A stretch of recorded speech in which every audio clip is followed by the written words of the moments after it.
अगर आप गलत तरीके से आरओ एग्ज़ाम के लिए पढ़ रहे हैं तो आप कितनी भी मेहनत कर लें आप इस एग्ज़ाम को निकाल नहीं पाओगे।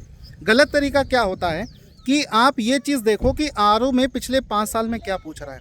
चूँकि आरओ का पेपर हर साल होता नहीं है तो आपको यूपी पीसीएस का पेपर देखना पड़ेगा, क्योंकि यूपी पीसीएस ही आरओ का पेपर कराता है।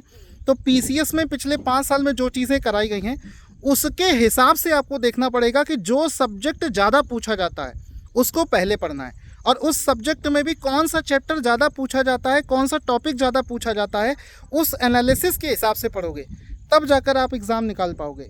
कई लोग क्या करते हैं कि बस अपना बुक उठाई और एक तरफ से पढ़ना शुरू कर दिया। अगर आप एक तरफ से केवल बिना सोचे समझे पढ़ोगे तो उससे होगा क्या कि आपको ज़्यादा मेहनत करनी पड़ेगी और एग्ज़ाम में क्वेश्चन फंसने के चांसेस भी नहीं रहेंगे। हमने अपने बैच में जिस तरीके से पढ़ा रखा, विश्वास मानिए कि इस तरीके से कोई आपको पढ़ा नहीं सकता है। जितनी चीज़ें हमने करा दी हैं, एक एक चीज़ का प्रूफ दिया है। कोई लोग प्रूफ चाहते हैं, कई लोग सोचते हैं कि सर आप प्रूफ दीजिए। हमने विद प्रूफ ये वीडियो बना रखा है कि जो चीज़ हमने पढ़ाई है वहाँ से एग्ज़ाम में डायरेक्ट क्वेश्चन फंसते हैं।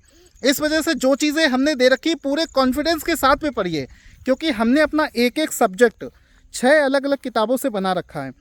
और जो सब्जेक्ट हमने एक एक सब्जेक्ट 6 अलग अलग किताबों से बना रखा है वो समझो कि आपको पूरे मेरी मेहनत पूरा निचोड़ आपको दे रहे हैं। तो उस हिसाब से आप पढ़ोगे तो आप पहली बार में एग्ज़ाम को क्रैक कर लोगे। और जो लोग हमारा बैच ज्वाइन करना चाहते हैं, अगर आप खुद से कर सकते हो तो आप खुद से कर लो, लेकिन अगर आप चाहते हो कि कम मेहनत करके आप एग्ज़ाम को निकालो तो उसके लिए आप बैच ज्वाइन कर सकते हो। कोई कंपल्सन नहीं है बैच ज्वाइन करने का, जिसका मन है केवल वही लोग ज्वाइन करें।